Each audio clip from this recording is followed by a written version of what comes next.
পৌঁছে দিব। আল্লাহর ওলি ডাক দিয়া বলেন, মাঝি এ বাবা তুই বুঝবি না, আমাকে এখানে নামায় দে, আমি হাওর পাড়ি দিয়া বাড়ি যাব। যদিও হাওরটা অনেক বড়, তবু কোনো অসুবিধা হবে না, আমার কোনো ভয় নাই, ভয় করার কোনো কারণও নাই, আমাকে এই জায়গায় তুমি নামায় দাও। মাঝি কই, হুজুর একটু চিন্তা ভাবনা করে আপনি একটু কথা বলেন, একা একা এত রাত্রে এত বড় হাওর কেমন করে আপনি বাড়ি যাবেন? হুজুর বলেন, বাবা এত কিছু বুঝবি না, আমাকে এই জায়গায় নামায় দে, নামায় দে। আল্লাহর ওলিরে নামাইতে মাঝি বাধ্য হলো। এইবার মাঝি মনে মনে কয়, আমি একটু দেখবো, আমি হুজুরের পিছনে পিছনে যাব। কেন হুজুর এই জায়গায় নামলো? নৌকা যাবে ঘাটে, কেন তিনি এই জায়গায় নামবেন? কেন তিনি একা একা যাবেন? আমিও পিছনে পিছনে দেখব। হুজুরকে নামায় দিয়া মাঝি নিজেও পিছনে পিছনে নামলো। হুজুর তারে দেখেন নাই, কিন্তু মাঝি হুজুরকে ফলো করতেছি, সামনের দিকে যাইতেছেন আল্লাহর ওলি। মাঝি পিছনে পিছনে, মাঝি বলতেছে, কিছু দূর যাবার পর আমি দেখতে পেলাম, আমি নামাইলাম একজন মানুষ, কিন্তু কিছু দূর যাবার পরেই দেখি ওনার ডানে বামে শয়ে শয়ে মানুষ দেখা যায়। শত শত মানুষ ওনার ডানে বামে সামনে পিছনে। এই মানুষগুলি কারা? পরিচয়? হুজুর নামলেন একা, কিন্তু এত মানুষ কোথা থেকে আসলো, কোথা থেকে আসলো? হায় হায় হায়, মাঝে তো ভয় পেয়ে গেছে। ভয় তো পাওয়ার কথাই, আমার আপনারও তো ভয় লাগবার কথা। ঘটনা কি? একজন মানুষের সাথে এত মানুষ আসলো কোত্থেকে? মাঝে তো ভয় পেয়ে গেছে, কিন্তু ভয় পাইলো, সামনে আগায়, দেখে মানুষগুলি তার ডানে বামে। সামনে একদল মানুষ, যেন একজন মন্ত্রী যাচ্ছে, একজন মিনিস্টার যাইতেছে, প্রধানমন্ত্রী। ওনাকে দুনো দিক দিয়া রাস্তা দেখায়া দেখাইয়া সংবর্ধনা দিয়া দিয়া বাড়ি পর্যন্ত নিয়ে যাচ্ছে। বাড়িতে ঢুকে গেলেন, দরজা লাগাবেন, মাঝি কয় দেখি আর একজন মানুষও দেখা যায় না। ওই মানুষগুলি গেল কোথায়? এদের কি পরিচয়? হুজুর দরজা লাগাবেন, তাকা আমাকে দেখে বলতেছেন, বেটা তুমি এখানে, ঘটনা কি? কয় হুজুর আমি তো আপনার পিছনে পিছনে আসছি দেখার জন্য। আল্লাহর ওলি বলেন, বাবারে কি দেখছো? কয় হুজুর আমি যে কি দেখলাম, আমার কলিজায় কোনো পানি নাই, কলিজা শুকায় গেছে। হুজুর আমার কলিজা শুকায় গেছে। এই মানুষগুলি কারা? কি এদের পরিচয়? এখন গেল কোথায়?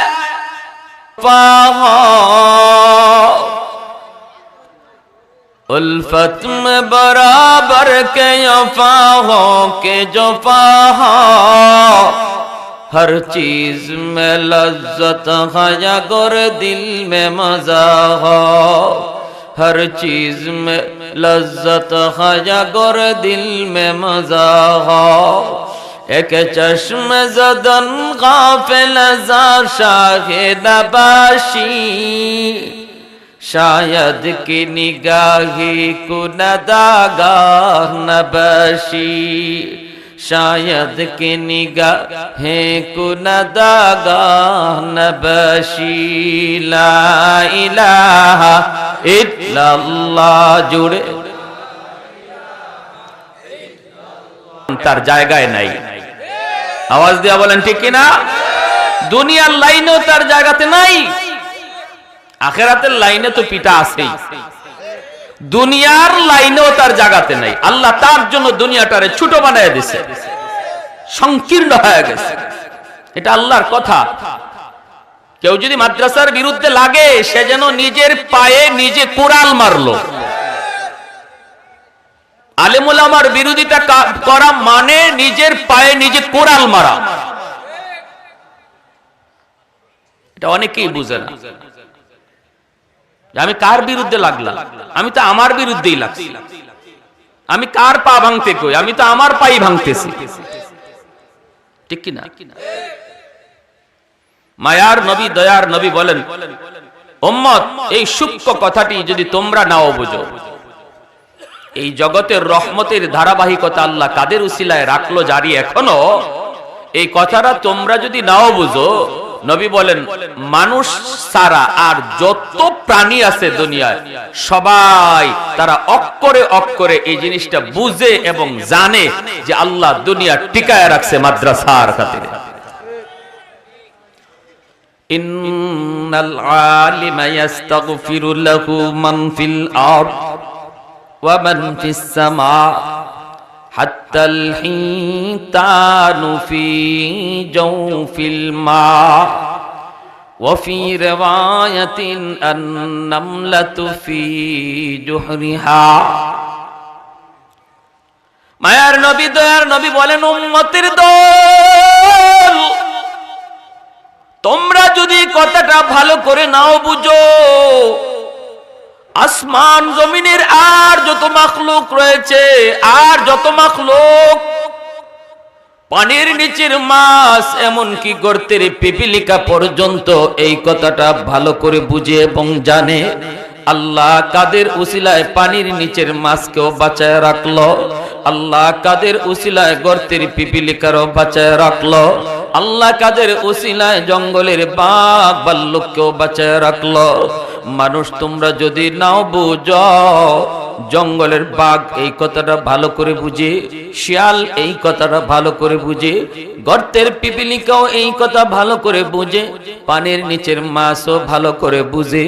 নবী বলেন এজন্যই সমস্ত মাখলুক তারা 24 ঘন্টা মাদ্রাসার জন্য, আলেম উলামার জন্য, কোরআনওয়ালাদের জন্য 24 ঘন্টা দোয়া করে।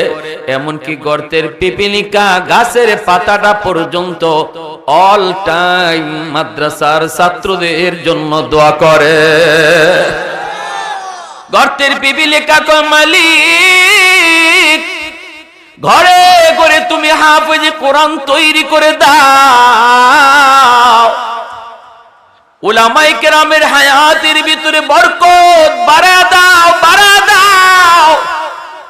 আল্লাহ মাদ্রাসার সমাজে তুমি তৈরি করে দাও, কারণ এই মাদ্রাসার খাতিরে, কোরআনের তালিমের খাতিরে আমি গর্তের পিপিলিকা এখনো বেঁচে আছি। জোরে কোন সুবহানাল্লাহ। এই মাদ্রাসার খাতিরে, ছোট ছোট তালেবে ইলমের খাতিরে এখনো পানির নিচের মাছ, আমি এখনো স্বাধীনভাবে পানির নিচে ঘুরি, আমি এখনো বেঁচে আছি। বাঘও এই দোয়া করে, জঙ্গলের শিয়ালও এই দোয়া করে, গর্তের সাপও এই দোয়া করে। এজন্যই উলামায়ে কেরাম যাদের সিনার মধ্যে আল্লাহর কোরআন ঢুকে, আল্লাহ পাক রব্বুল আলামিন এদের প্রতি মহব্বত হায়ওয়ানাতের অন্তরে ঢুকায় দেয়। একটা হায়ওয়ান সেও একজন আলেম, যার অন্তরে আল্লাহর কালাম তারে শ্রদ্ধা করে। যেরকম সুবহানাল্লাহ। মুজাদ্দিদ আল-ফিসানি রাহমাতুল্লাহি আলাইহি বাদশা আকবর জেলখানার ভিতরে ঢুকায় দিল। মুজাদ্দিদ আল-ফিসানি রাহমাতুল্লাহি আলাইহিকে জেলখানার ভিতরে বাদশা আকবর ঢুকায় দিয়া বাঘ ছেড়ে দিল, বাঘ। আর বাদশা আকবর জেলের বাহির থেকে তাকায়, মনে মনে দেখতে মন চায়, দেখি হুজুরে কেমন করে বাঘে খায়, আমারও একটু দেখতে মন চায়, দেখি কলিজাটা কেমনে খায়, দেখি গোশতগুলি কেমনে খায়, দেখি হাড্ডি মাংসগুলা বাঘে কেমনে খায়। হিংস্র বাঘ মানুষ দেখলে পরে আরো হিংস্র হয়ে যায়। বাদশা আকবর সৈন্য সামন্ত লইয়া জেলখানার বাহির থেকে তাকায় তাকায় দেখতেছি, হঠাৎ করে দেখে যে বাঘটারে সারলো মুজাদ্দিদে আল-ফিসানিকে খাওয়ার জন্য, তার উপরে হামলা করার জন্য। এই বাঘ তার কাছে যাইয়া আল্লাহর ওয়ালির পায়ের নিচে যাইয়া আস্তে করে বসে গেল, লেজটা নাড়তে শুরু করলো। লেজ নাড়ে নাড়ে বুঝাইতেছে, ও আল্লাহর ওয়ালি, আপনার সিনার মধ্যে আমার মালিকের কালাম, আপনার সিনার মধ্যে আমার মালিকের কালাম, আপনার দাম, আপনার মর্যাদা মানুষ না বুঝলো, বাদশা আকবর আপনারে না চিনলো, আমি বাঘ আপনাকে চিনে ফেলেছি। লেজ নাড়ায় আর বুঝায়, আমি আপনাকে খাওয়ার জন্য আসি নাই, আমাকে পাঠাইছে আপনাকে খাওয়ার জন্য, কিন্তু আমি আপনাকে খাওয়ার জন্য আসি নাই, বরং আমি এসেছি আপনার খেদমত করার জন্য। আপনার পা মোবারকটা উঠায় দেন। মুজাদ্দিদ আল-ফিসানি বাগের নমুনা দেখা তার মনের কথাটা তিনি বুঝে গেলেন। আল্লাহ অন্তরে ঢুকায় দিলেন, নিজের পাটারে উপর করে ধরলেন, আর বাঘ জিহ্বা বের করে পায়ের তালা চাটতেছে। একটু জোরে আওয়াজ দিয়া সুবহানাল্লাহ। मैं तालिब मौला हूँ मेरे इश्क़ निराला, मैं तालिब मौला हूँ मेरे इश्क़ निराला, है जुमला जहाँ जिनके तजल्ली से उजाला, है जुमला जहाँ जिनके तजल्ली से उजाला, मादर दो जहाँ गैर खुदा यार नदारम, जुज याद खुदा ही चिदिगर कार नदारम, जुज याद खुदा ही चिदिगर कार नदारम। अल्लाहु अकबर। ভাইরা আমার, বাদশা আকবর জেল থেকে দূর থেকে তাকায় তাকায় কয়, কি রে, আমি পাঠাইলাম বাগরি, বাগে দিয়ে আমার কথা শুনে না, শুনে হুজুরের কথা। বাঘ পাঠাইলাম আমি হামলা করার জন্য, আরে এই বাঘ কিনা যাইয়া জেলের ভিতরে হুজুরের খেদমত করা শুরু করে দিছি। বাদশা আকবর কয়, তাড়াতাড়ি জেল থেকে বের কর, আমি মানুষ চিনি নাই, বাঘ চিনে ফেলছে। আল্লাহু আকবার। আমি চিনি নাই কিন্তু বাঘ চিনে ফেলছে। কেন কেন এত মর্যাদা তার, কেন কি জন্য এত মর্যাদা? বাঘ কেমন করে তারে চিনল? কারণ এই সিনা, এটা তো জানতেন সিনা নয়, যেই সিনার ভিতরে আল্লাহ তার কোরআনকে ঢোকায়, এই সিনা দুনিয়ার সাধারণ কোন সিনা নয়। চাইলেই আল্লাহর কালাম সিনায় ঢুকানো যায় না। বেটাগির বাহাদুরি করে হাফেজি কোরআন খোয়া যায় না। হাজারো হাজারো সিনার ভিতর থেকে আল্লাহ যেই সিনাকে পছন্দ করেন, ওই সিনার ভিতরে তার কালাম আমানত রাখে। কোটি কোটি টাকার মালিক, শিল্পপতির ছেলে, কোটি কোটি টাকা তার পিছনে ব্যয় করো, বাহাদুরি করে টাকার গরম দেখায়া কোনোদিন সন্তানকে হাফেজ বানানো যায় না। আরো জোরে বলেন ঠিক না? লক্ষ লক্ষ কোটি কোটি টাকা ব্যয় করো, হাফেজ বানানো যায় না। আবার দেখা যায় গরিবের সন্তান এক বেলা খায় আর এক বেলা খাইতে পারে না, কিন্তু তার সিনার ভিতরে অল্প দিনে কোরআন ঢুকে যায়। তাহলে বোঝা গেল আল্লাহর কালাম যেই সিনার ভিতরে ঢুকবে, এই সিনাটা আল্লাহর নিজের চয়েস করা, আল্লাহর নিজের পছন্দ করা, আল্লাহর নিজের পছন্দ করা। এজন্য যেই সিনা আল্লাহ নিজে পছন্দ করে, এই সিনাকে মানুষ না চিনলেও হায়ওয়ান ভালো করে চিনে। ভাইরা আমার, শামসুল হক ফরিদপুরি রহমতুল্লাহি আলাইহি সদর সাহেব হুজুর, বহুত বড় আল্লাহর ওলি, আপনাদের এলাকার কৃতি সন্তান। আল্লাহর ওলির জীবনীর মধ্যে পেয়েছি আমার উস্তাদ আল্লামা নাসিম আরাফাত সাহেব দামাত বারকাতুহুম, মালিবাগ মাদ্রাসার একজন সুনামধন্য মুহাদ্দিস। তিনজন বুজুর্গের জীবনী নিয়ে একটা বই লিখছেন। বইয়ের নাম দিয়েছেন বাংলার হীরা মতি পান্না। এর মধ্যে সদর সাহেব হুজুরের জীবনী এনেছেন। একটা ঘটনা তিনি লেখছেন, আল্লাহর ওলি একবার এরকম ভাবে বাড়িতে যাবেন গহরডাঙ্গা, তিনি যে উঠলেন নৌকায়, নৌকায় যাওয়া লাগে, নদীতে একটা নৌকা খেয়া চলে, এই খেয়া ঘাটে ঘাটে লোক নামায়। আল্লাহর ওলিকেও নার ঘাটে দেয়া লাগাবে, মাঝি হুজুরকে চিনে ফেলেছে। হুজুর পয়সা লাগবে না, আমি আপনাকে আপনার ঘাট পর্যন্ত পৌঁছায় দেব। আল্লাহর ওলি বলেন, ঠিক আছে বাবা চল। রাত বাজে 12টা, প্রচন্ড কুয়াশা, কনকনে শীত। এই অবস্থায় মাঝি হুজুরকে নিয়ে রওনা দিয়েছে। যাইতে যাইতে অনেক টাইম লেগে গেল, 1টা বেজে গেল, এখনো বাড়ির ধারে কাছেও যেতে পারেন না, কারণ ঘন কুয়াশা, নৌকা আস্তে আস্তে চালাইতে হয়। ওই অবস্থায় আল্লাহর ওলি হঠাৎ করে তিনি মাঝিকে ডাক দিয়া বলেন, মাঝি এ বাবা তুই আমাকে এই জায়গায় নামায় দে, আমি নৌকায় বাড়ি যাব না, এখানে আমাকে নামায় দে, আমি পায়ে হেঁটে বাড়ি যাব। মাঝি কই, হুজুর এত রাত, রাত বাজে প্রায় 2টা, এত রাত, কনকনে শীত, প্রচন্ড কুয়াশা, রাস্তা দেখা যায় না, আপনি একা একা কেমন করে বাড়ি যাবেন? হুজুর আপনি এমন কাজ করবেন না, নৌকা তো আপনার ঘাট পর্যন্ত যাবে, আমি আপনারে নিয়ে ঘাটে পৌঁছায় দিব। আল্লাহর ওলি ডাক দিয়া বলেন, মাঝি এ বাবা তুই বুঝবি না, আমাকে এখানে নামায় দে, আমি হাওর পাড়ি দিয়া বাড়ি যাব।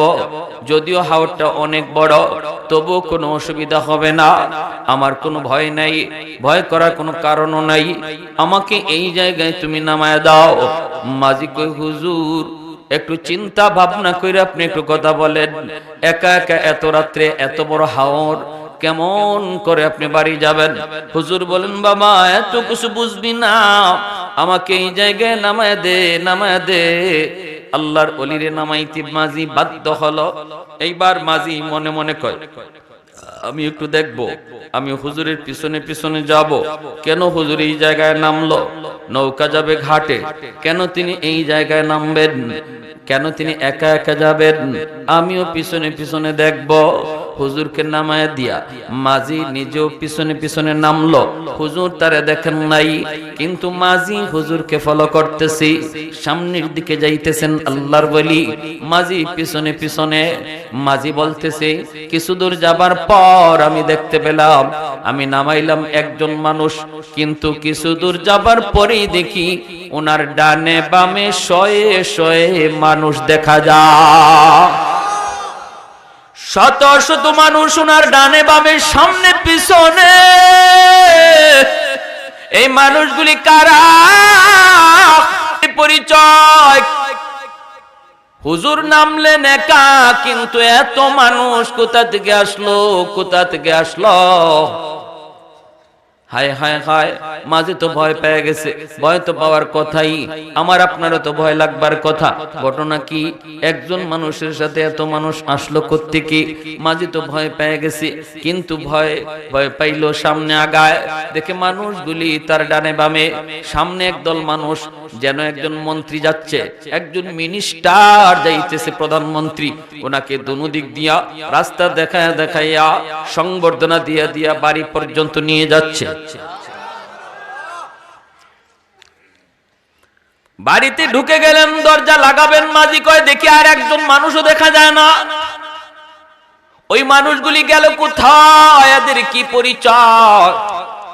হুজুর দরজা লাগাবেন, তাকা আমাকে দেখে বলতেছেন, বেটা তুমি এখানে, ঘটনা কি? কয় হুজুর আমি তো আপনার পিছনে পিছনে আসছি দেখার জন্য। আল্লাহর ওলি বলেন, বাবারে কি দেখছো? কয় হুজুর আমি যে কি দেখলাম, আমার কলিজায় কোনো পানি নাই, কলিজা শুকায় গেছে। হুজুর আমার কলিজা শুকায় গেছে। এই মানুষগুলি কারা? কি এদের পরিচয়? এখন গেল কোথায়? আল্লাহর ওলির সাথে সাথে মাঝির বুকে চাপ দিয়ে কই, মাঝি সাবধান, বাবা কারো কাছে কথাটা বলবি না। সুবহানাল্লাহ, জোরে কর। তাহলে বোঝা গেল আল্লাহর ওলি, হক্কানি আল্লাহর ওলি যারা, এরা নিজেদের কারামত কারো কাছে কয় না। কেউ যদি দেখেও তারে কইতে মানা করে। আর বেজাল যেখানে আছে এখানে আরো পাবলিসিটি করে, ঠিক না? হ্যাঁ, বেজাল আর নকলের মধ্যে দেখবেন খালি অ্যাডভার্টাইজ। খাঁটি জায়গা যেখানে, এখানে কোনো সাইনবোর্ড লাগে না, ঠিক কি না? এটা খুব ভালো বুঝি আমরা বাঙালিরা। লেবেল যত চকচকা দেখবেন বুঝবেন বেজাল আছে। হুসাইন আহমদ মাদানী রহমতুল্লাহি আলাইহি এক লোক দেখলেই বলতো, বাতা দেউঙ্গা, বাতা দেউঙ্গা, বলে দিব, বলে দিব। যখনই আল্লাহর ওলিকে দেখতো এই লোকটা, একজন সাধারণ মানুষ, গ্রামের মানুষ, বিরাট মজমা, উলামায়ে কেরাম চতুর্দিকে, আল্লাহর ওলির কাছে যাওয়া মুশকিল। কুতবুল আলম শাইখুল ইসলাম হুসাইন আহমদ মাদানী রাহমাতুল্লাহি আলাইহি, যিনি সদর শাহ হুজুরের উস্তাদ ছিলেন, মাহমুদুল্লাহ হাফিজ জি হুজুর রাহমাতুল্লাহি আলাইহি উস্তাদ, পীর জি হুজুরের উস্তাদ কুতবুল আলম শাইখুল ইসলাম হুসাইন আহমদ মাদানী রাহমাতুল্লাহি আলাইহি, ওনাকে দেখলেই এই গ্রামের লোকটা বলে ফেলতো, বাতা দেউঙ্গা, বাতা দেউঙ্গা, বলে দিব, বলে দিব। আর যেই মাত্র এই আওয়াজটা মাদানির কানে পৌঁছতো, উনি দৌড় দিয়া সব মানুষের সরাইয়া, ধাক্কা দিয়া সরাইতেন, সরাইয়া দৌড় দিয়ে ওই লোকটার কাছে আসতেন, আইসেই বুকে বুকে চাপ দিতেন। এভাবে বুকে বুকে চাপ দিতেন আর মুস্কি হাসতেন আর বলতেন, নেহি বাতাও, নেহি বাতাও, বলো না, বলো না। হে খালি কইতো আমি কইয়া দিমু, কইয়া দিমু। আর আল্লাহর ওলি দৌড় দিকে বুকে বুক লাগায় বলতেন, কইও না, কইও না। শেষ মানুষ গিয়া দৌড়ে ধরতো, এই মিয়া তুমি কি পাইছো, যেখানে হুজুরে দেখো এখানে কইয়া দিমু, কইয়া দিমু। আর হুজুরে দৌড় দিয়া কইও না, কইও না। কি কইয়ে দিবা? কইতাম না। মানুষে যখন জিগাইতো কি কইবা, কইতাম না, কইতাম না। আরে কি বিপদ। আল্লাহর ওলি কুতবুল আলম শাইখুল ইসলাম হুসাইন আহমদ মাদানী রাহমাতুল্লাহি আলাইহি ইন্তেকাল হলো। এরপরে মানুষে ওই লোকে ডাকতো, এ দুনিয়ার মানুষ, এখন কে শুনতায় শুনো, এখন কইব কি কইবা কও। আমি মদনী গঙ্গুতে এক বাড়িতে মেহমানদারি করতেছিলেন, আর রাতের বেলা যে ঘরে হুজুরে বিশ্রাম নিছেন ওই ঘরের পাশ দিয়ে আমি যাইতেছিলাম রাত শেষ সাথে। আর ওই ঘরের পাশ দিয়ে যাওয়ার সময় দেখি ঘরের ভিতর থেকে একটা জিকিরের আওয়াজ হচ্ছে। তো আমি জিকিরের আওয়াজটা ফলো করলাম। ফলো করার পরে দেখি একটু পরে ঘরের ওই মানুষটার জিকিরের সাথে ঘরের দরজা, জানালা, বেড়া সব জিকির করতেছে। দরজা জানালাগুলি লাফাইতেছে। আমার কলিজা শীতল হয়ে গেল। আমি চুপ দাঁড়ায় রয়েছি, আমার পশম দাঁড়ায় গেছে। এটা কি? আমি আড়ালে দাঁড়াই রইলাম, কে ঘরে জিকির করতেছে তারে দেখতে হবে। আমি আড়ালে দাঁড়াই রইলাম, মানুষটাকে আমি চিনব। কয় বেশ কিছুক্ষণ পর জিকির বন্ধ হলো, ফজরে আজান হলো। তখন দেখি দরজা খুলে একজন মানুষ বের হচ্ছেন। তিনিই হলেন কুতবুল আলম শাইখুল ইসলাম হুসাইন আহমদ মাদানী রাহমাতুল্লাহ। আমি যখনই দেখলাম মাদানী, তিনি আমারে দেখে ফেলছেন, আমি হুজুরে দেখে ফেলছি। এমনি হুজুরে দৌড় দিয়ে আইয়া আমার বুকে জড়ায় ধরছেন। তুমি কিছু দেখছো? কয় হুজুর সব দেখছি। তখন হুজুর বলতেছেন, আল্লাহর দোহাই, আমার জীবদ্দশায় কারো কাছে তুমি এই কথা বইলো? আমি জীবিত থাকতে কারো কাছে আমার এই কারামতের কথা বলবা? ঠিক আছে হুজুর, আমি ওয়াদা দিলাম। ওই আমি হুজুরের জীবদ্দশায় বলি নাই। কত এইভাবে হুজুরে দেখলে পরে যে তুমি বলতা কয়ে দিমু, কয়ে দিমু, এটা কেন করতা? কয় হারে ভাই, আমি তো এরপরে হুজুরের এত আশিক হইছি, এত আশিক হইছি, মাদানী আসছেন কোথাও এই খবর পাইয়া আমি যাইতাম, কিন্তু হুজুরের সাথে বুক মিলাবো, হাত মিলাবো কেমন করে? তোমরা উলামায়ে কেরাম যেইভাবে হুজুরে বের দিয়া রাখো, আমার মতো সাধারণ পাবলিক যাওয়ার তো কোনো সুযোগই নাই। এজন্য আমি একটা কৌশল বানাইছিলাম, হুজুরে দেখলেই কইতাম কইয়া দিমু, তখনই আর আমার যাওয়া লাগতো না, হুজুরে আইসা আমার আঞ্জা দিয়ে দাও। আমি কেন যাব? হুজুর আসবে। যখন সুবহানাল্লাহ, কি বুদ্ধি দেখছেন। এই জন্য আমি এই কথা বলতাম। আহা, এজন্য খাঁটি আল্লাহর ওলিরা নিজেদের কারামতের কথা খুব গায়া গায়া ফিরেও না, আর কেউ দেখলে তারে আর বলতেও না করে। ঠিক কি না ভাই? তো সদস্য হুজুর এই মাজিরে বলতেছেন, বাবা কি দেখছো? হুজুর এই মানুষগুলা গেল কোন? এরা কারা? এরা কারা? এদের পরিচয় কি? তখন আল্লাহর ওলি ধরে বলছেন, বাবা তুমি কারো কাছে কইও না, আমি কথাটা বলবো। হুজুর বলেন। আমি ওয়াদা দিলাম বলবো না। বলেন আপনার জীবদ্দশায় কারো কাছে বলবো না। বলে হ্যাঁ, আমার মৃত্যুর পর যদি তুমি বলো বইলো, কিন্তু আমি জীবিত থাকতে কারো কাছে বইলো না। সেটা হলো আল্লাহর ওলি বলেন, আমি যখন নৌকায় ছিলাম, এই এলাকার জিন্নাতের সরদার, এই এলাকার জিন্নাতের সরদার নৌকার মধ্যে আমার কানে কানে আইসা সালাম দিয়া বলতেছে, হুজুর আমি এই এলাকার জিন্নাতের সর্দার, আমাদের ভিতরে অনেকগুলি সমস্যা আমাদের ভিতরে সমাধান দেওয়ার মতো কেউ নাই, কিন্তু আমরা সবাই একমত হয়েছি আপনি যে সিদ্ধান্ত দিবেন আমরা সবাই এক বাক্যে মেনে নিব। আমাদের অনেকগুলি সমস্যা আমাদের মধ্যে চলতেছে, কেউ কাউকে মানতেছে না, বিরাট একটা গন্ডগোল, খুনাখুনি হয়ে যাওয়ার পথে গল্লার বলি আমাদের ভিতরে খুনাখুনি হয়ে যাবে। এই বিষয়ে সমাধান কেউ নেয় না, কারো দ্বারা করা সম্ভব হয় না, কিন্তু এক কথায় আমরা সব একমত হয়েছি আপনি যা রায় দিবেন সবাই আমরা মেনে নিব। ওগো আল্লাহর ওলি, দয়া করে আপনি এই জায়গাতে একটু নেমে যান, আমরা আপনার অপেক্ষায়।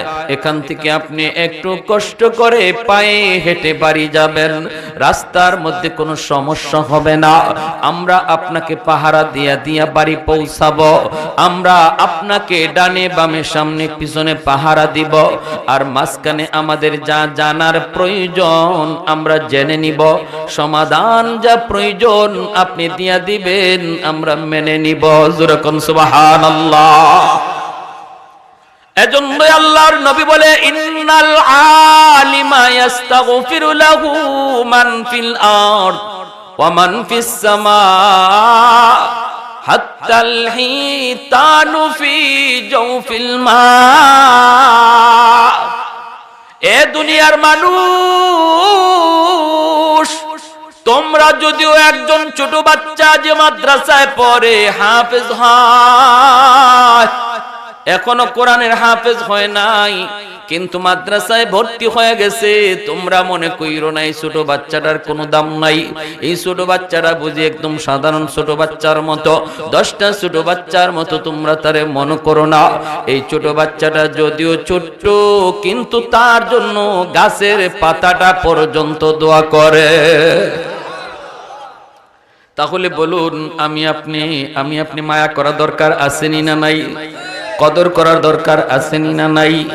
ভাইরা আমার, এ ভাই মুসা নবীর আম্মা, মনোযোগ আছে সবার নাকি অসুবিধা হইতেছে? মুসা নবীর আম্মা বহুত বড় একজন জলিলুল কদর পয়গম্বর মুসা কালিমুল্লাহ। ওনার আম্মা টেনশনে পড়ে গেছেন, হায়রে আমার মুসারে এখন কি করব? ফেরাউন যদি শুনে আমার ঘরে ছেলে হইছে তাহলে তো হত্যা করে ফেলবে।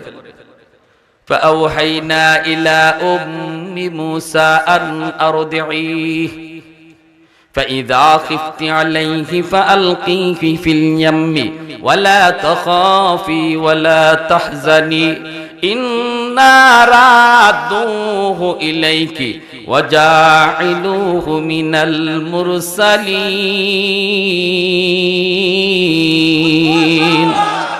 আল্লাহ পাক রব্বুল আলামিন বলতেছে, রে মুসার মা, তুমি যদি সন্তানকে দুধ পান করাইতে ভয় পাও, তাহলে আমি আল্লাহ বলতেছি সন্তানরে নদীতে ভাসায় দাও, নীল দরিয়ায় ভাসায় দাও। যদি তুমি ভয় পাও, সন্তানকে দুধ পান করানো মায়ের দায়িত্ব, তুমি যদি এই দায়িত্ব পালন করতে যায় ভয় পাও, আমি আল্লাহর নির্দেশ, মৌসারে তুমি নীল দরিয়া ভাসায় দাও। ভয় পাইলে তুমি গাঙ্গে ফালায় দাও, ভয় পাইলে তুমি নদীতে ফালায় দাও। আর তুমি ভয় পাও না, এই আশঙ্কা তুমি করবা না। নদীতে যদি আমার কথায় সন্তানরে তুমি ফালায় দাও, যদি তুমি গাঙ্গে ভাসায় দাও, সন্তান তোমার পানিতে ডুবে যাবে, এই সন্তানের কোনো ক্ষতি হবে এমনটা তুমি মনে করো না রে মুসার মা। কারণ আমার কথা মানতে যায় তুমি নদীতে ফালাইতেছ। এই সন্তানকে কেমন করে হেফাজত করতে হয়, কেমন করে পানিতে ডুবে যাওয়া থেকে বাঁচাতে হয় আমি আল্লাহ বুঝবো। শুধু বুঝবো তা না, বরং তোমার সন্তান আবার তোমার কুলে ফিরায়া দেব। সাধারণ ভাবে ফিরে নয়, নবী বানাইয়া তোমার কুলে ফিরাবো। ইন্না রাদুহু ইলাইকি ওয়া জাইলুহু মিনাল মুরসালিন। সাধারণ সন্তান বানায়া ফিরাবো না, আমার কথা মাইনা নদীতে ফালাও, ফিরাইয়া দিব নবী বানায়া। ওয়াদা করেছেন কে? আরেকটু জোরে বলেন কে? আল্লাহ পাক কোনদিন ওয়াদা ভঙ্গ করে? মানুষ ওয়াদা ভঙ্গ করে, কিন্তু আল্লাহ ওয়াদা ভঙ্গ করে না রে আল্লাহর গোলাম। কিভাবে আল্লাহ তার ওয়াদাটারে রাখলো একটু মনোযোগ দিয়ে শোনো। আমার আপনার ক্ষেত্রেও আল্লাহর নবীর ওয়াদা, আমার আপনার ক্ষেত্রেও নবীর ওয়াদা। তুমি যদি নবীর কথা মানতে যায়া সন্তানটারে মাদ্রাসায় দাও, মানুষ বলবে ছেলেটারে গাঙ্গে ভাসায় দিছে, ছেলেটারে নদীতে ফালায় দিছে। হায় রে, মাদ্রাসায় পড়লে পরে কেমন করে জীবন চালাবি, কেমন করে সংসার চালাবি, কেমন করে নিজে চলবে। হায় হায়, পোলাটারে বুঝি নদীতে ভাসায় দিল। নবী বলেন, উম্মতের দল, মানুষের কথায় যদি নদীতে ভাসানো হয়, মাদ্রাসায় দিলে যদি গাঙ্গে ভাসানো হয়, তুমি নবীকে খুশি করার জন্য নদীতে ভাসায় দাও। আল্লাহকে খুশি করার জন্য মুসা নবী সন্তানকে নদীতে ভাসানোর কারণে তিনি তো লস করেন নাই, বরং লাভবান হয়েছেন, সন্তান ফেরত পাইছেন। শুধু পান নাই, নবী হিসাবে ফেরত পাইছেন। আর এই যুগে কোনো মানুষ যদি সন্তানরে মাদ্রাসায় দেয়, এই সন্তান আল্লাহ বাপমার কোলে ফিরায় দিবে, নবী বানায়া না, কারণ নবীর দরজা বন্ধ, কিন্তু নবীর নায়েব বানায়া ফেরত দিবে। আরেকটু জোরে সুবহানাল্লাহ। এ আল্লাহর গোলাম, নবী হওয়ার দরজা বন্ধ, কিন্তু ওলি আল্লাহ হওয়ার দরজা বন্ধ হয় নাই, ঠিক কি না? নবী হওয়ার দরজা বন্ধ, শামসুল হক ফরিদপুরীর মতো আল্লাহর ওলি আরেকজন জন্ম হওয়ার দরজা আল্লাহ বন্ধ করে নাই। চরমুনার পেশা হুজুর রাহিমাহুল্লাহ যিনি চলে গেছেন, ওনার মতো আরেকজন আল্লাহর ওলি দুনিয়াতে আসার দরজা আল্লাহ বন্ধ করে নাই। এজন্য উম্মতের দল, মনটারে বড় করো। কেমন করে আল্লাহ তার ওয়াদা পূরণ করেছে। মুসা নবীর আম্মা বাক্স বানাইছেন, বাক্স, এই বাক্সের ভিতরে মুসা নবীর তিনি ঢুকাইয়ে তিনি নদীতে ফালায় দিয়েছেন নীল দরিয়ায়। কার উপরে ভরসা কইরা? আরেকটু জোরে কার? আল্লাহ পাকের উপরে ভরসা কইরা মা সন্তানটারে নদীতে ভাসায় দিলেন রে। কেমন ভরসা ছিল আল্লাহ পাকের উপর। আল্লাহ পাক ওই মায়ের ভরসার আল্লাহ পাক 100 আল্লাহ ইজ্জত দিয়েছে।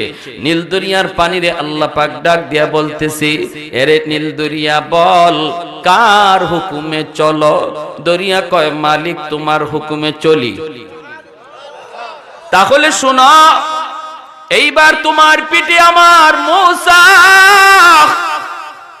আমার নবী, আমার রাসূল মুসা তোমার পিঠে। সাবধান, সব তুমি ডুবাও, কিন্তু মুসারে ডুবাইবা না।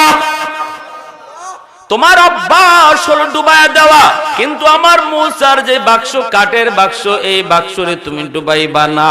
বলুন তো নীল দরিয়া কার কথা শুনে? আর একটু জোরে বলেন কার কথা? আল্লাহ পাক রব্বুল আলামিনের কথা মতো দরিয়ার মধ্যে কাঠের বাক্স ভাসতে লাগলো। এইবার আল্লাহ পাক বলতেছে, রে এরে নীল দরিয়ার পানি স্রোত যেই দিকে চলে, এই দিকে আমার মুসারে নিবানা। আমার মুসার বাক্স স্রোতের উল্টা দিকে চালাও, কারণ আমি আল্লাহর কুদরত জানতেন, কোন কুদরত নয়। মানুষ যা পারে না পারে কে? এর নাম হলো আল্লাহর কুদরত, ঠিক কি না? আমাদের যুক্তি যেখানে শেষ, ওখান থেকে আল্লাহর কুদরত শুরু হয়।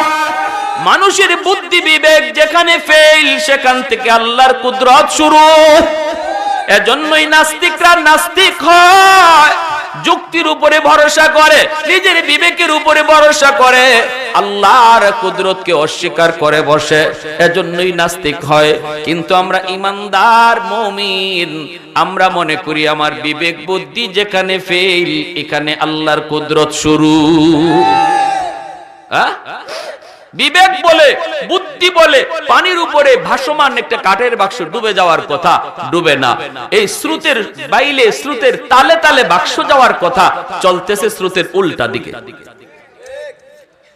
মুসা নবীর আম্মা তার মুসা নবীর ছোট্ট বোনটার ডাক দিয়া কয়, মরিয়ম নাম। 7 বছরের মুসা নবীর বোন ডাক দিয়া মুসার আম্মায় কয়, মরিয়ম মা, তুই নদীর পারে পারে যাবি আর দেখবি তোর ভাইয়া কোন দিকে যায় গো মা। আমি তো সন্তান বাসায় দিছি, কিন্তু আমার তো ভয়। কলিজার টুকরা মুসা কোন দিকে যায়? মা, তুই নদীর পারে পারে যাবি আর দেখবি কোন দিকে যাইতেছে। মুসা নবী নদীর পানিতে স্রোতের উল্টা দিকে চলছেন, আর বোন নদীর পারে পারে চলছে। হঠাৎ করে বোন তাকায় দেখে, আল্লাহু আকবার, আমার ভাইয়া তো স্রোতের তালে তালে নয়, বরং ভাইয়া স্রোতের উল্টা চলছে। বোনটা নদীর পারে পারে উল্টা যায়, ভাই নদীর পানির উপরে উল্টা যায়। যাইতে যাইতে যাইতে যাইতে ফেরাউনের ঘাট, ওই ফেরাউনের ঘাটে যাইয়ে বাক্সটা লাগলো। যেই মাত্র ফেরাউনের ঘাটে গিয়া বাক্সটা লাগছে, এমনি মুসা নবীর বোনের কলিজায় কামড় দিয়ে উঠছে। হায়রে আমার আম্মা, যার ভয়ে আমার ভাইয়ারে নদীতে ফালায় দিল, তার ঘাটি যাইয়া ভাইয়া লাগলো। না জানি এখন উঠায় নিয়ে কি করে। ভয় ভয়, কি পরিমাণ ভয়, ভয় তো পাইতেছে। ওই অবস্থায় ফেরাউনের বিবি আসিয়া রাদিয়াল্লাহু তাআলা আনহা নদীর ঘাটে আসলেন, দেখলেন বাক্স, উঠাইলেন। বাক্সটা কইলা দেখেন পূর্ণিমার চাঁদের মতো সুন্দর একটা বালক। দেখেই কলিজার মধ্যে মায়া লেগে গেল, কারণ কোনো সন্তান নাই। যেই মার ঘরে সন্তান হয় না, সে জানে সন্তানের মায়া কত। একটা সন্তানের জন্য কত পাগল, কত পাগল। কুলের ভিতরে নিয়ে চুমু খাইতেছেন, আদর করেন। আর ফেরাউনের কাছে নিয়ে হাজির হয়ে গেলেন। ডাক দিয়ে বলতেছেন, স্বামী গো, ও স্বামী, তাকে দেখো, নদীর ঘাটে একটা বালক পেয়েছি, একটা বালক। দেখো না, চেহারাটা পূর্ণিমার চাঁদের চেয়েও বেশি সুন্দর। কারণ আল্লাহ যেই যুগে যার নবী বানান, ওই যুগের সবচেয়ে সুন্দর কইরা নবীরে আল্লাহ বানান। জোরে কোন সুবহানাল্লাহ। যেই যুগে যিনি নবী হয়, নবীর চেয়ে সুন্দর ওই যুগে আর কেউ হয় না। এজন্যই সকল নবীরা ওই যুগের শ্রেষ্ঠ সুন্দর। আর মির্জা গোলাম আহমদ কাদিয়ানি যে নিজের নবী কইয়া দাবি করেছে, এরা ছিল এক চোখ কানা। চোখ একটা, কোন নবীর এক চোখ কানা ছিল না, কোন নবীর গায়ে কোনো খুঁত ছিল না। এটা আল্লাহ নিজের হাতে বানাইছে। যে যুগে যিনি নবী, ইনি এই যুগের শ্রেষ্ঠ সুন্দর। তে কাদিয়ানি কেমনে নবী হয়? এর তো এক চোখই নাই, ঠিক কিনা? কাদিয়ানি কাফের। কাদিয়ানিরা যারা কাদিয়ানির মারে, এরাও কাফের, ঠিক কিনা? সাপোর্ট করলো কাফের। এই ব্যাপারে আহলে সুন্নাহ ওয়াল জামা, আমরা যারা নবীর খাঁটি উম্মত, আমরা এই ব্যাপারে বিন্দু পরিমাণ ছাড় দিতে রাজি না, প্রয়োজনে জীবন দিব। আওয়াজ দিয়া বলেন ঠিক কিনা? আমার নবীর খতমে নবুয়তের চেয়ার লয়ে যাইবো, আর তুমি বইয়া বইয়া আঙ্গুল চুষবা?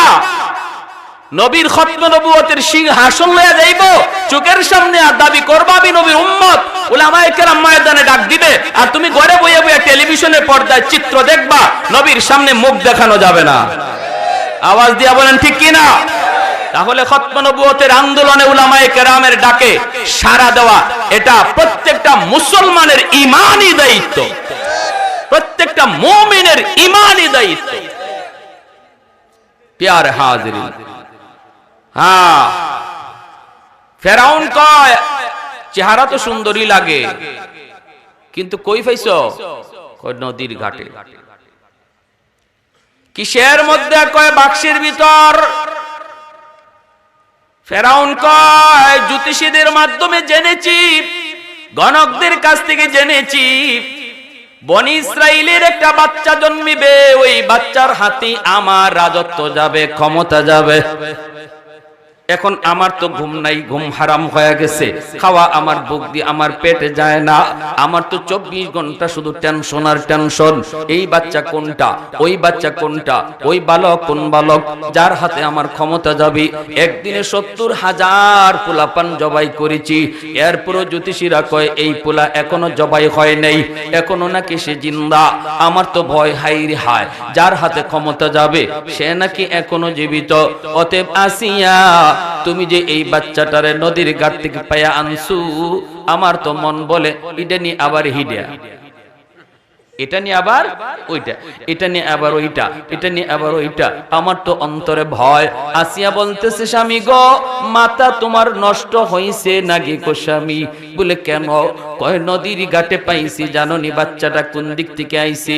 কয় শ্রুতের উল, বাচ্চাটারে নদীর ঘাটে আমি পাইছি, নদীর ঘাটে পাইছি।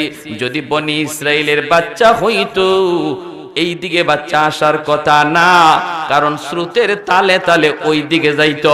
আমরা তো স্রোতের উল্টা দিকে, বনি ইসরাইল থেকে আমরা হলাম স্রোতের উল্টা। যদি এই বাচ্চা বনি ইসরাইলের হইতো এই দিকে আসার কথা না, ওই দিকে যাইতো। মূলত এই দিকে উল্টা পাঠাইছে কে? আরেকটু জোরে, আরেকটু জোরে। উল্টা যে বাক্সটা আইছে এটা তো আসিয়া দেখে নাই, জোরে কোন সুবহানাল্লাহ। ফেরাউনও দেখে নাই। যেই মাত্র আসিয়া বুদ্ধি দিয়া বলছে না, বনি ইসরাইলের বাচ্চা হতেই পারে না, কারণ আমরা বনি ইসরাইল থেকে শ্রুতির উল্টা, শ্রুতির উল্টা বাচ্চা, শ্রুতির উল্টা আসার কথা না। ফেরাউন কয় কথাটা তো ঠিক, এখন আমার মাথায় ঢুকছে। আল্লাহ কয় ডুববো না, নি আরো ডুববো, ঠিক কিনা? তুই কার সাথে আঙ্গুল দিছ? আল্লাহর সাথে মোকাবেলা শুরু করছে, ঠিক না? আল্লাহ বলে আমি মুসারে রাখবো, আর ফেরাউন কয় আমি মারবো। আল্লাহ বলে আমি মুসারে রাখবো, আর ফেরাউন কয় আমি মারবো। বলুন কারটা ঠিক? কারটা? ফেরাউন পারবো? আল্লাহ যারে বাঁচায় কেউ তারে মারতে পারে না, আর আল্লাহ যারে ধরে কেউ তারে ছাড়াইতে পারে না। অসুবিধা দিতেছে আপনাদের? চলবে, চলবে ইনশাআল্লাহ। ফেরাউন ডাক দেয়া কয় আসিয়া, এইবার আমার বুঝে পড়ছে এই বাচ্চা বনি ইসরাইলের হইতেই পারে না। আল্লাহ পাক রব্বুল আলামিন কয় নে এবার তুই গড়ে তুল, যারে তুই মারতে চাইছিলি আমি আল্লাহ তারে তোর গরি বড় করাবো। তারে তুই খাওয়াবি, তুই তারে তেল মালিশ করবি, তুই তারে কুলে নিবি, তুই তারে চুমা দিবি। যারে তুই মারতে চাইলি আমি তারে তোর গরি বড় করাবো। আল্লাহ পাকের চ্যালেঞ্জ সাধারণ কোনো চ্যালেঞ্জ হতে পারে না। আল্লাহ যদি কারোর সাথে চ্যালেঞ্জ দেয় সেই চ্যালেঞ্জটা কঠিন হয়, ঠিক কি না? কঠিন থেকে কঠিন হয়, কঠিন থেকে কঠিন। এইবার ফেরাউন সিদ্ধান্ত নিছে, ঠিক আছে রাখো রাখো। ভাইরা বন্ধুরা, আসিয়া বলছিলেন আমার দেখকে বড় মায়া লাগছে, মায়া লাগছে, আমি ছেলে বানায় পানবো। আর ফেরাউনে বলছিল আমার ভয় লাগছে, ভয় লাগছে, আমি না জানি এটা নি ওইটা, এটা নি ওইটা। এজন্যই রাইসুল মুফাসসিরিন আব্দুল্লাহ ইবনে আব্বাস রাদিয়াল্লাহু তাআলা আনহু তিনি বলেন, ফেরাউন যে বলছিল আমার ভয় লাগে, ভয় লাগে, এজন্য ফেরাউনের কপালে ঈমান জুটে নাই। আর আসিয়া নবীর চেহারা দেখে তিনি বলছিলেন মায়া লাগে, মায়া লাগে, এজন্য আসিয়াকে আল্লাহ দৌলতে ঈমান দিয়া দিছি। এই যুগেও যেই যুগে নবী থাকবে না নবীর ওয়ারিস থাকবে, যেই যুগে নবী থাকবে না নবীর নায়েবরা থাকবে, যেই যুগে নবী থাকবে না নবীর নায়েবে রাসূল থাকবে উলামায়ে কেরাম। উলামায়ে কেরামকে দেখেও যারা বলবে, আলেম উলামাকে দেখলে আমার বড় মায়া লাগে, মায়া লাগে, মায়া লাগে, মাদ্রাসার ছাত্রগুলারে দেখলে আমার বড় মায়া লাগে। রাইসুল মুফাসসিরিন আব্দুল্লাহ ইবনে আব্বাস রাদিয়াল্লাহু তাআলা আনহু বলেন, এতটুকুর কারণে আল্লাহ তারে মৌতের সময় দৌলতে ঈমান আল্লাহ সাথে দিবে। আর যদি কয় মোল্লা মুন্সি আমার ভালো লাগে না, মৌলবীরাই দেশটারে খাইছে, কয়নি না? কয় না? মোল্লা মুন্সি ভালো লাগে না, দাড়ি টুপি ভালো লাগে না, মাদ্রাসা গুলা রাইকে কি লাভ? এই কথা যদি কেউ কয়, যত বড় নামাজি হোক, যত বড় হাজি হোক, নামাজের যত বড় দাগ কপালে পড়ুক, যত বড় চিল্লাওয়ালা হোক না কেন, রাইসুল মুফাসসিরিন তিনি বলেন মৌতের সময় ফেরাউনের মতো বেঈমান হইয়া মরবে। তাহলে এই যুগে এটা আমার যদি কথা হইতো তাহলে আপনারা আমার কথাটার বিপক্ষে যুক্তি দিতে পারতেন। কথাটা আমি মৌলবীর না, কোন মৌলবীর না, আল্লাহর কোরআন সবচেয়ে বেশি যিনি বুঝছেন এই উম্মতের ভিতরে তিনি হলেন নবীর চাচাতো ভাই রাইসুল মুফাসসিরিন আব্দুল্লাহ ইবনে আব্বাস রাদিয়াল্লাহু তাআলা আনহু। তিনি বলছেন যেই জমানায় নবী থাকবে না, নবীর ওয়ারিস উলামায়ে কেরাম থাকবে। আর এই উলামায়ে কেরাম আর মাদ্রাসার ছোট ছোট বাচ্চা তালেবে ইলম এদেরকে দেইখা যারা বলবে হায়রে মাদ্রাসার ছাত্র দেখলে আমার কেন জানি কলিজায় মায়া লাগে, এতটুকু আলামত আল্লাহ তারে মৌতের সময় দৌলতে ঈমান সাথে দিয়া দিবে। আর যদি বিদ্বেষ কেউ রাখে, মাদ্রাসা ছাত্র দেখলে তার ভালো লাগে না, আর চুলকানি উঠে, এরকম যদি হয়, অ্যালার্জি যদি থাকে, তাহলে খবর আছে যত বড় হাজি হই, যত বড় নামাজি হই, ঈমান সাথে যাবে না। কঠিন বিষয়, মনে রাখবেন। ফেরাউন কয় ঠিক আছে এখন বাচ্চা তো রাখছো, কিন্তু লালন পালন করবো কেমনে, খাওয়াইতে হবে না, দুধের বাচ্চা তো। ফেরাউন কয় ঠিক আছে এবার দেখো আমার রাজ্যের ভিতরে মহিলাদের খবর দাও, যাদের বাচ্চা আছে, দাস দাসীদেরকে খবর দাও, যেই সমস্ত দাস দাসীদের বাচ্চা আছে ওই মায়েদেরকে খবর দাও, দেখো না বাচ্চাটা দুধ খায় কিনা, কারো বুকের দুধ খায় কিনা। অনেকগুলি মহিলাকে দাইমাকে হাজির করা হলো। আল্লাহ পাক রব্বুল আলামিন মুসা নবীকে ইশারা দিয়া বলতেছেন, এরে মুসা, নবীগণ যদিও তারা শিশু হন কিন্তু আল্লাহ তাদেরকে বড় মানুষের বুঝ দিয়া রাখেন। আল্লাহ ইশারা দিয়া দিছে, এরে মুসা, ফেরাউনের সাথে আমি আল্লাহর মোকাবেলা মাত্র শুরু হয়েছে, মাত্র শুরু হয়েছে, এখানেই আমি আল্লাহর কুদরত শেষ না, সামনে এরে আমি আরো ত্রিভুবন দেখাবো, শস্য ফুল দেখাইমু ফেরাউন রে। অতএব ফেরাউন যেই মহিলাদেরকে ডাকছে তোমাকে দুধ খাওয়ানোর জন্য, আমি আল্লাহ বললাম কারো বুকের দুধ তুমি খাইবা না। মহিলা হাজির করা হইছে, মুসা নবীরে দেওয়া হয় দুধ খাইবার লাগি, মুখ ফিরাইলা, দুধ লাগায় দুধ খাওয়ার জন্য, উনি মুখ ফিরায় নেয়। আলী মুখ ফিরায় না, ওয়া ওয়া কইয়া কান্না, শিশু বাচ্চাদের কান্না আছে না, দুধ খাওয়ার কান্না, মার দুধ চাইতেছে, ওয়া ওয়া কইয়া কান্না। ফেরাউন কয়, আসিয়াও টেনশনে, ফেরাউনও টেনশনে, আসিয়ার তো চেহারা বিমর্ষ হয়ে যাইতেছে, হাই রে এত আশা করে বাচ্চাটারে আনলাম, পালমু বাচ্চাটারে সন্তান কইয়া পালমু, আমার আম্মুকে ডাকবো, হ্যাঁ কিন্তু বাঁচাইমু কেমনে, দুধ খাওয়াবো কেমনে, দুধের বাচ্চারে টুস বিস্কুট খাওয়াই লইব, এত মায়ের বুকের দুধ লাগবে। কেউ বুকের দুধ খায় না। মুসা নবী কাঁদতেছে, আর মুসা নবীর বোন মরিয়ম সায়াসে আড়াল থেকে দেখতেছে সব দৃশ্য। ওনার তো বোনের তুই মনে মনে বয়, আল্লাহ রে আমার ভাইয়াটারে তুললে নিতেছে, না জানি এই জল্লাদে নিয়ে আবার জবাই করে লাই। কয় দেখেন না, আনার পরে দিয়ে এখন আমার ভাইরে মারে না, বরং আমার ভাইয়ারে নিজের সন্তান কইয়া পালতে চায়, লালন পালন করতে চায়। হ্যাঁ এখন তো আমার ভাইয়ে কারো দুধ খায় না, এখন ভাইয়ারে কিভাবে পালবে, কিভাবে বাঁচাবে। মুসা নবীর বোন আইসেই ডাক দিয়া কয়, জাহাপনা, ছোট্ট মায়া, সবাই চাইছে কিসে, আমি একটা মহিলার নাম বলবো, মনে হয় ওই মহিলার দুধ এই বাচ্চাটাই খাইব। ফেরাউন কয়, এদিকে তুই কেমনে বুঝলি ওই মহিলার দুধ এই বাচ্চায় খাইব, এটা তুই কেমনে বুঝলি? তাহলে কি বাচ্চার মা কে তুই জানোস নাকি? সুরের মনে সুরে মতো, জোরে মতো, সিলেটি মানুষ তো আমি, জোরে মাতোবা, সুরের মনে হের মনে তো এক টেনশন, ওইটা কোনটা, ওইটা কোনটা, ওইটা কোনটা, এটা জানি কোনটা, যার হাতে আমার রাজত্ব যাইব। এখন যেই কইছে আমি একটা মহিলার নাম কই, মনে কই ওই মহিলার বুকের দুধ খাইব। ফেরাউন কয়, তাহলে কি তুমি মার খবর জানো না কি? ছোট মেয়ে বিপদে পড়ে গেছে, এখন কি করব? কয় না জাহাপনা, মা হিসাবে বলি নাই। বুদ্ধি কে দিয়া দিছে? কে? মা হিসাবে বলি নাই। তাহলে কোন হিসাবে বলছো দুকে বুকের দুধ খাবে? মুসা নবীর বোন মরিয়ম ডাক দিয়া কয়, জাহাপনা, ওই মহিলার বুকের দুধ বড় মিষ্টি, যে কোনো বাচ্চা তার দুধ খায়। যে কোনো বাচ্চা তার বুকের দুধ খায়, এজন্য আমি বলছি ওই মহিলার বুকের দুধটাই বাচ্চাই খাবে। ফেরাউন কয় আচ্ছা তাহলে তো তুমি ভালো একটা সংবাদ দিয়েছো, ওই মহিলারে যায় খবর দাও। মুসা নবীর বোন দৌড়া বাড়িতে আসলেন, আয়েশা মাকে বলতেছে আম্মু গো, ও আম্মু ভাইয়ার খবর নিয়ে এসেছি, আমার ভাইয়ের খবর নিয়ে এসেছি। মুসা নবীর আম্মা কই মারে ক ক আমার মুসা কোন দিকে গেছে, কি হইছে রে মা একটু ক। মরিয়ম ডাক দিয়া কই মা টেনশন করো না, টেনশন করো না, কিন্তু মা গো বড় ভয়, বড় ভয়। বলে কিসের ভয়? কই যেখানে বাঘের ভয় সেখানে রাত। জোরে বলেন না, যেখানে বাঘের ভয় সেখানে রাত হয়। ফেরাউনের ভয়ে আমার ভাইরে তুমি নদীতে ভাসা দিছো, কিন্তু ওই ফেরাউনের ঘাটেই যাইয়া বাইয়া লাগছে। এরপরে কি আমার ছেলের জবাই করে ফেলেছে?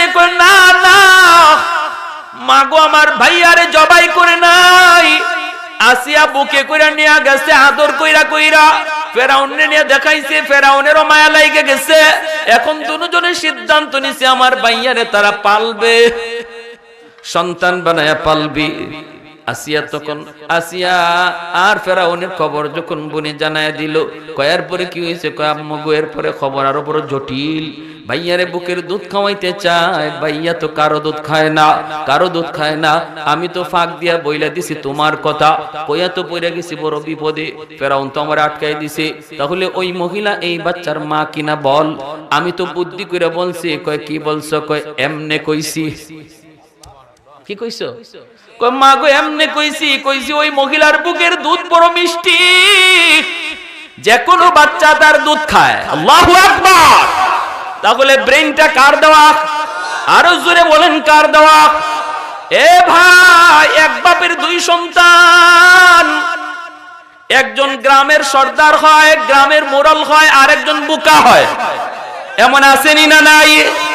একজন দেশ চালায় আর একজন নিজে ভাত খাইতে পারে না, বুদ্ধি নাই, বুদ্ধি নাই। তাহলে বোঝা গেল দেমাগ কার দেওয়া, বুদ্ধি কার দেওয়া।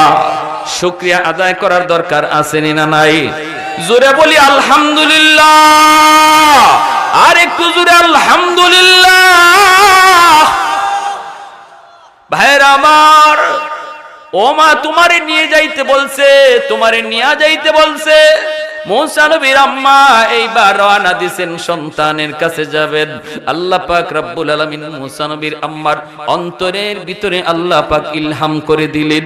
আল্লাহ ইলহাম করে বলতেছেন, ওরে মুসার মা যাইতেছো সন্তানের কাছে যাও, কিন্তু আমি আল্লাহ বলতেছি তুমি ফেরাউনের কোন প্রস্তাবে রাজি হইবা না। কে কইয়ে দিছে? যাইতেছো যাও, ফেরাউনে তোমার অনেক প্রস্তাব দিব, আমি আল্লাহর ইশারা না পাইয়া কোন প্রস্তাবেই রাজি হইও না। ইশারা গিয়া মাত্র কুলে নিছেন, সাথে সাথে মুসা নবী কান্না থেমে গেছে। কারণ মায়ের কুল, সন্তান হাজারো কুলের ভিতরে মায়ের কুলটা ভালো করে চিনে। শত শত মহিলার ভিতরে বাচ্চাটা মার কুল, মার উদর, শিশু বাচ্চারা খুব ভালো বুঝে। একজন মায়ের কুলে যাওয়া মাত্রই কান্না থেমে গেল। ফেরাউনের সন্দেহ লেগে গেল, কি রে এতক্ষণ পর্যন্ত খালি ওয়া ওয়া ওয়া ওয়া করে, আর এখন যেই মাত্র এই মহিলার কুলে গেল কান্না থেমে গেল। কান্না তো থামে মায়ের কুলে গেলে, তাহলে এই বাচ্চার মা নাকি এই মহিলা? যদি এই মহিলা এই বাচ্চার মা হয়, তাহলে এই বাচ্চার বাড়ি বনি ইসরাইল, আর ইডিয়া ওই হিডিয়া। যদি বাচ্চার মা এটাই হয়, তাহলে বাচ্চার বাড়িও বনি ইসরাইল, আর আমার জ্যোতিষীরা যে কথা বলছিল ইডিও হিডিয়া। ফেরাউনের সন্দেহ লাগলো। এখন ফেরাউন দেখতেছে, দেখি দুধ নি খায়, দেখি দুধটা নি খায়। যদি দুধ খাইলায় তাহলে বোঝা গেল 100% এটা মা, আর এটা ওই বনি ইসরাইলের ওই বাচ্চা, যে বাচ্চার হাতে আমার রাজত্ব যাইব, জল্লাদের ইশারা দিমু, দুই টুকরা করে ফেলাইব। আল্লাহ দিলের খবর জানেনি না জানে না? আরো জোরে কোন? আমি আপনি কি কল্পনা করি একজন আরেকজন এটা জানে না, কিন্তু এখানে বইয়া আপনারা কে কি ভাবতেছেন খবর আছে কার? জোরে কর। আল্লাহ পাক ডাক দিয়া কয়, মুসা মার কুলে যাওয়া মাত্রই কান্না থামাইছো কার ইশারায়? আমি আল্লাহ তো তোমারে কান্না থামানোর কথা বলি নাই। মারকুল হয়ে গেছো, মারকুল ভাইয়ে কান্না বন্ধ হয়ে গেছে, তাই না? পেস্ত লাগাই দিছো। ফেরাউনের কলিজার মায়ে তো সন্দেহ ঢুকে গেছে। অতএব তোমার মা এখন তোমারে দুধ খাওয়াইতে চাইবো, তুমি ফার্স্ট চান্সে দুধ খাও না। যদি তুমি ফার্স্ট চান্সে দুধ খাও, ফেরাউনের সন্দেহ আরো বেড়ে যাবে, ঠিক কিনা? এটা আমি আল্লাহর আদেশ, তুমি দুধ পান কইরো না। যেই মাত্র মা বুকের দুধ খাওয়ানোর জন্য বুকে লাগাইলেন, মুসা নবী মুখ ফিরায় নিছে, বুকের দুধ খায় না। ফেরাউনে কই, না না, এটা মা হইতে পারে না। যদি মা হইতো তাহলে দুধও খাইতো। কই দুধ যেহেতু খায় না, তাহলে এটা মনে হয় মা না। দেখি আরেকবার নি খায়। আবার যখন মুসা নবীর আম্মা দুধ পান করানোর জন্য চেষ্টা করে, আল্লাহ তখনও কয়, মুসা দ্বিতীয়বারও তুমি নিও না, কারণ এখনো বেঈমানটার অন্তরে অর্ধেক সন্দেহ রয়ে গেছে। এর কলিজা সাফ সাফ করা লাগবে। দ্বিতীয়বার যখন আবার চেষ্টা করেন, মুসা নবী মুখ ফিরায় নিছে। ফেরাউনে কয়, না রে, এটা মা হইতেই পারে না। কলিজায় আর কোনো সন্দেহ নাই। এখন ফেরাউনে কয়, আল্লাহ, ভগবান ভগবান, হায় রে, যদি এই মহিলার দুধটা খাইতো, যদি খাইতো বাচ্চাটারে বাঁচানো যাইতো। কলিজার ভিতরে যখন এই নিয়ত আসছে, তখন আল্লাহ কয়, মুসা এখন তুমি মার দুধ খাইতে থাকো। সুবহানাল্লাহ, জোরে কইবেন না? নবীরা যদিও ছোট, কিন্তু আল্লাহ বড় মানুষের বুঝ দিয়া রাখে। শিশুকালে নবী বুঝছেন, কিরে নাফরমানের নাফরমান, ও হারামির হারামি, তুই নিজেরে খোদা কইয়া দাবি করস, আর এই টুট দিয়া জিব্বা দিয়া আমি নবীর গালে চুমা দিলাইবে? ইম্পসিবল। যেই টুট না পাক, যেই জিব্বা না পাক, এই নাপাক টুট দিয়ে আমি নবীর গালে চুমা, এত বড় দুঃসাহস তোর? এজন্য গালটা আস্তে করে ফিরাই একে চুকা দিলেন। তারপরে নে বদলা লইয়া যা, একেবারে ছোট হাত দিয়া। আসিয়া বলতেছে বুঝে না, ফেরাউন খুব বুঝে। এখন বুঝে না বুঝে না বুঝে না বুঝে না, এটার একটা পরীক্ষা হবে। কি পরীক্ষা? ফেরাউনে কয়, রাখো এখানে আগুন, আর এখানে রাখো স্বর্ণ। স্বর্ণের টুকরা আর আগুনের কয়লার টুকরা, কালার দুটোটা একরকম, এক জায়গায় রাখো পাশাপাশি। বাচ্চারে সারো, হে আঙ্কুর গালা দিয়া দিয়া দিয়া দেখি কোন দিকে যায়। যদি কে হ্যাঁ স্বর্ণের মধ্যে হাত দেয়, তাহলে বোঝা যাইব হের 100% বুঝ আছে, আর আমার চটটাও বুঝেই মারছে। আর যদি আগুনে হাত দেয়, তাহলে বোঝা যাবে সে বুঝে না, আর চটটাও না বুঝেই দিছে। আসিয়া কইতে, ঠিক আছে নাও পরীক্ষা করো। মুসা নবীর সাইরে দিছে, আঙ্কুর গালা দিয়া দিয়া তিনি যাইতেছে যাইতেছে যাইতেছে। নবী তো পুরা বুঝ আছে কোনটা আগুন কোনটা স্বর্ণ। উনি কাছাকাছি যাইয়া স্বর্ণের দিকে রূপ নিছেন, স্বর্ণের দিকে যাইতেছেন। আসিয়ার কলিজা কাঁপতেছে, কলিজা কাঁপতেছে। হায় রে, আমার বাচ্চা এখন যদি স্বর্ণের মধ্যে যায় হাত দেয়, তাহলেই তো আমার স্বামী তারে দ্বি টুকরা করে ফেলবে। হায় হায়, কলিজার ভিতরে ভয়। কাছাকাছি চলে গেছেন, স্বর্ণে হাত দিয়ে দিবেন। এমনি আল্লাহ পাক জিব্রাইল আমিনকে ডাক দেয়া কয়, জিব্রাইল তাড়াতাড়ি যা, আমার মুসায় পেস লাগাই দিতেছে। নবী তো বুঝে, ভালো বুঝে, ফেস লাগাই দিতেছে। আমার খেলা তো এখানেই শেষ হওয়ার কথা না, ফেরাউনের সাথে মাত্র শুরু। তুমি যাও, মুসা যখন হাত দিবে স্বর্ণের দিকে, তুমি অদৃশ্য থেকে মুসার হাতটারে আগুনে দিয়ে দিও। মুসা নবী হাত বাড়াইছেন ঠিকই, কিন্তু হাত গিয়া পড়ছে আগুনে। আর তাও তিনি অবুঝ, বুঝেন না। এটা বুঝানোর জন্য আল্লাহ কদ্দুর পর্যন্ত করছেন, ফেরাউনের দিলের ভিতরে শান্তির জন্য, সন্দেহ দূর করার জন্য। ওই যে আগুনের কয়লার টুকরা, শিশু বাচ্চারা দেখবেন কোনো কিছু হাত দিয়ে ওই আর দেরি করে না, মুখে লয়। বাচ্চাদেরই অভ্যাস আসেনি না নাই? এটা খানার জিনিস নাকি এটা নাফাক জিনিস, এটা তো বাচ্চারা বুঝে না। হাত দিবে, মুখে নিবে, এটাই সেহের কাম। এখন মুসা নবীও যাইয়া আগুনের মধ্যে, আর জিব্রাইল আমিন হাতটা আগুনে দিয়া দিছেন, ইনি কয়লা হাতে নিয়ে মুখে দিয়া দিছেন, একদম অবুঝ শিশুদের মতো। এজন্য মুসা নবীর জিহ্বার আগাটা একটু পড়ে গেছিল, কিছুটা কথাটা বাস্তব। এজন্য নবুয়ত পাওয়ার পর তিনি বলছিলেন, আল্লাহ আমার ভাই হারুনকে আমার সাথে দিয়ে দাও, কারণ হুয়া আফসাহু মিন্নি, কারণ আমার ভাই হারুন কথাটা তার স্পষ্ট, আর আমি মুসার কথাটা কিছু অস্পষ্ট। যেই মাত্র আগুনে হাত দিয়ে মুখে নিছেন, আসিয়া দৌড় দিয়া যাইয়া তিনি কুলে উঠায় নিছেন আর বলছেন, দেখছো কইছিলাম না পোলাটায় না বুঝা মারছে, এখন হইছেনি, এখন মুখ ফুরছেনি, মুখ ফুরছেনি। তাহলে মুসা নবী যদিও শিশু আছিলেন, বলুন তো যে চটটা দিছিলেন এটা শক্তি আসিল না নাই? তাহলে নরম হাতের সাথে শক্তি আসেনি না নাই? কখন থাকে? যখন নরম হাতের পিছনে আল্লাহর কুদরতি হাত থাকে। উলামায়ে কেরাম দুর্বল, কিন্তু মনে রাখবেন এই দুর্বলদের হাতের পিছনে এক অধিক ক্ষমতাশীল হাত রয়েছে। উলামায়ে কেরাম কখনো নামে না, কারো বিরুদ্ধে হাত তুলেও না। যদি কখনো ময়দানে নামে, বুঝতে হবে এটা মেম্বার হওয়ার জন্য নয়, চেয়ারম্যান হওয়ার জন্য নয়, এমপি মন্ত্রী হওয়ার জন্য নয়।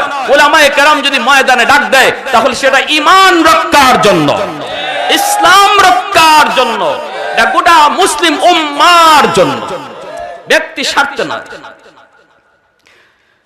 ফেরাউন কয়, ঠিক আছে তোমার দুধটাই তো বাচ্চা খাইলো, এখনই বাচ্চাটারে আমাদের খুব শখ পালবো, তুমি এক কাজ করো, তুমি আমার রাজদরবারে চলে আসো, তোমার খানা থাকা তেল পানি যা আছে সব ফ্রি, তুমি শুধু থাকবা আর বাচ্চাটারে খাওয়াইবা। আল্লাহ তো আগে কয়ে দিয়েছে, মুসার মা ফেরাউনের কোন প্রস্তাবে রাজি হইও। মুসা নবীর আম্মায় কয়, অসম্ভব, আমি আমার বাড়িঘর থইয়া আপনার রাজদরবারে আসতে রাজি না, না না আমি এই প্রস্তাবে রাজি না।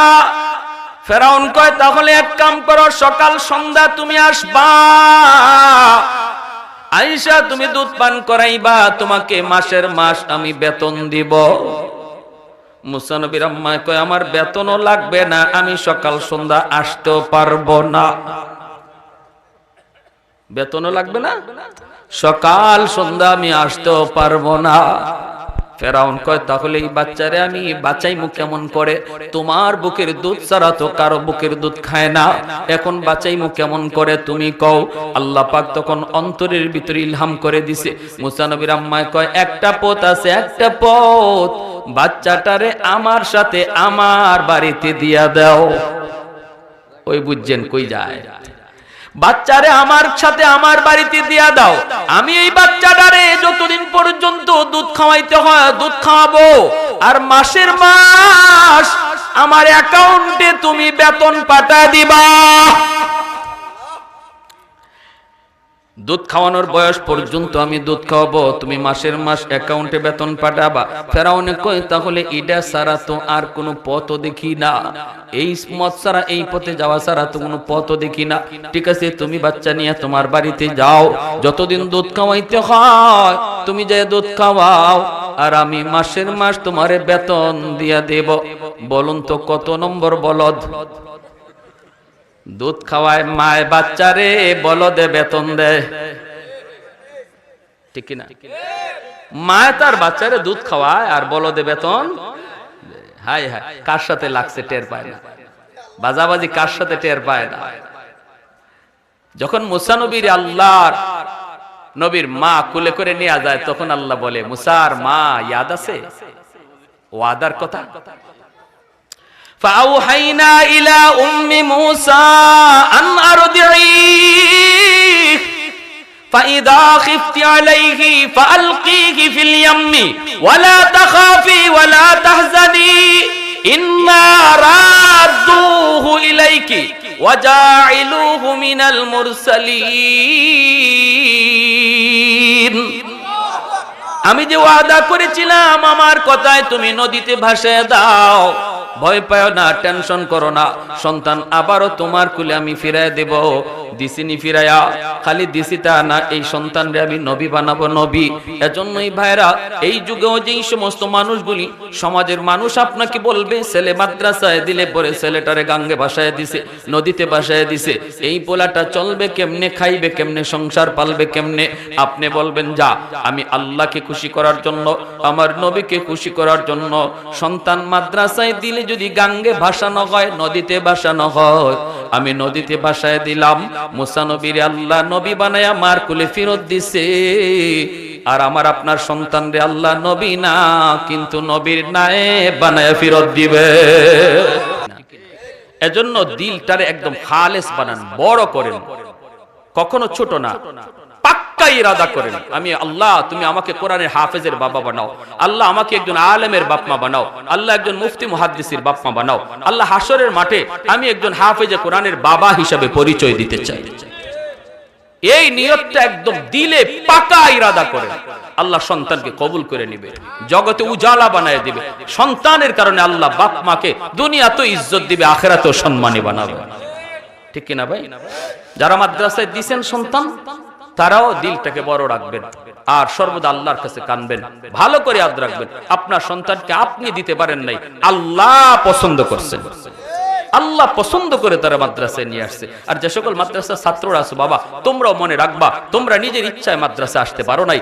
কোরআন সিনায় নেওয়া সাধারণ কোনো বিষয় নয়, এটা আল্লাহর চয়েস লাগে, আল্লাহর নির্বাচন লাগে। আল্লাহ তোমার সিনাটাকে নির্বাচন করেছেন, হাজারো সিনার মতো তোমার সিনা নয়। একটা স্কুলের ছেলে যা পারবে তুমি তা পারো না। একটা স্কুলের ছেলে রাস্তায় দাঁড়ায় টেলিভিশনে খেলা দেখতে পারে, তুমি মাদ্রাসার ছাত্র তা পারো না। কারণ তোমার মাঝে আর তার মাঝে আকাশ পাতাল তফাত, আসমান জমিন তফাত। আল্লাহ তোমাকে হাজারো কোটি সিনার ভিতরে তোমাকে চয়েস করে কোরআনকে তোমার সিনায় আমানত রাখার দায়িত্ব দিয়েছেন। সুবহানাল্লাহ, জোরে কোন।